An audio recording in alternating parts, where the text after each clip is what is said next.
Halo semuanya, nama saya Rizky Ramadhani dengan NIM 2020828 yang merupakan mahasiswa Trisakti School of Management Bekasi. Pada kesempatan kali ini, saya akan mempresentasikan mengenai mata kuliah Manajemen Sumber Daya Manusia yang didampingi oleh dosen saya, Ibu Denta Feliananda. Di video kali ini saya akan menjelaskan tentang chapter 1, 3, 4, 5, dan 6. Selamat menyaksikan!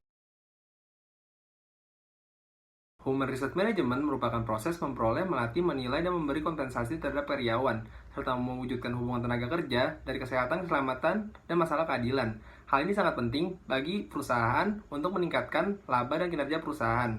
Human Resource Management memiliki beberapa bagian, yaitu ada organization yang merupakan sebuah kelompok yang terdiri dari orang-orang yang memiliki peran tertentu, yang bekerjasama guna mencapai tujuan organisasi. Kemudian ada manajer yang merupakan seorang yang bertanggung jawab untuk mencapai tujuan organisasi, dan ada pengelolaan yang melibatkan 5 fungsi yang disebut dengan manajemen proses, yaitu ada organizing, stepping, directing, controlling, and planning. Dan dalam chapter ini juga mengenal 2 tingkatan manajer. Ada lead manager yang merupakan seorang manajer yang bertanggung jawab mengarahkan karyawan bawahannya yang bertanggung jawab untuk menyelesaikan tugas-tugas organisasi. Dan ada staff manager yang membantu dan memberi nasihat ke. Selanjutnya chapter 3, Strategic Planning merupakan rencana keseluruhan perusahaan untuk bagaimana akan mencocokkan kekuatan dan kelemahan internal dan peluang dan ancaman eksternal agar mempertahankan posisi kompetitif. Manajemen strategi merupakan proses mengidentifikasi dan melaksanakan rencana strategis organisasi dengan mencocokkan kemampuan perusahaan, yaitu kekuatan dan kelemahannya dengan tuntutan lingkungannya. 7 langkah proses manajemen strategi yaitu ada menentukan bisnis perusahaan saat ini, yang kedua ada mengevaluasi kekuatan, kelemahan, peluang, serta ancaman yang ada.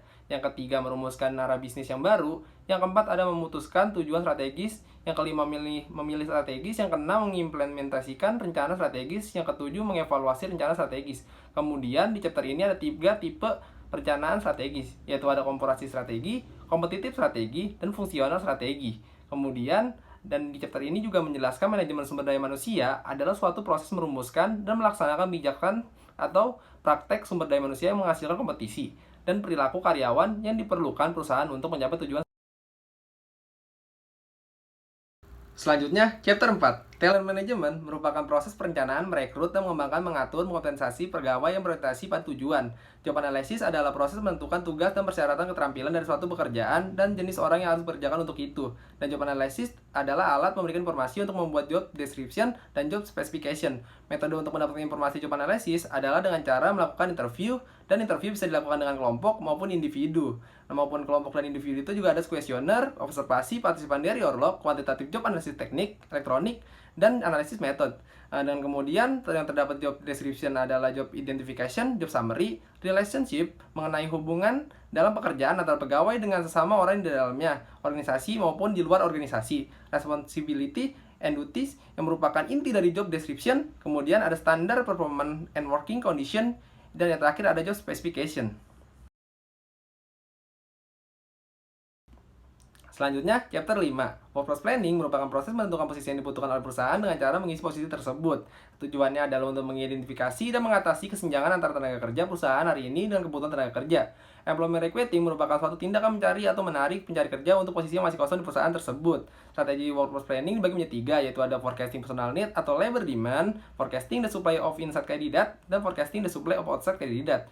Internal source candidate yang merupakan pekerjaan seorang dari dalam perusahaan yang dapat dikatakan sebagai sumber yang terbaik dibandingkan dengan agensi maupun dari beberapa aplikasi lowongan pekerjaan lainnya. Cara melakukan outside source of candidate ada dengan cara melakukan informal recruiting, recruiting via internet, advertising, employment agency, outsourcing, dan collect recruiting. Selanjutnya, chapter 6. Employee selection itu penting dikarenakan oleh 3 hal berikut. Yang pertama, pekerja dengan skill yang tepat akan bekerja lebih baik bagi perusahaan. Dan yang kedua, seleksi efektif itu penting karena untuk merekrut dan mempekerjakan seseorang memerlukan dan mengeluarkan biaya. Yang ketiga, mempekerjakan pekerjaan yang tidak kompeten membawa konsekuensi tertentu bagi sebuah perusahaan. Dan pada dasar pengujian dan pemilihan employee adalah dasar atau sebuah tes yang memiliki dasarnya merupakan sampel perilaku dari seseorang. Oleh karena itu, sebuah tes memiliki 2 karakteristik penting.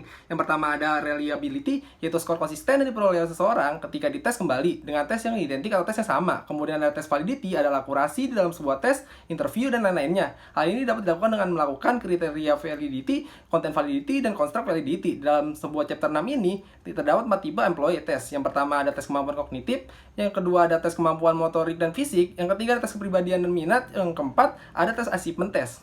Sekian presentasi dari saya, kurang lebihnya mohon maaf. Terima kasih.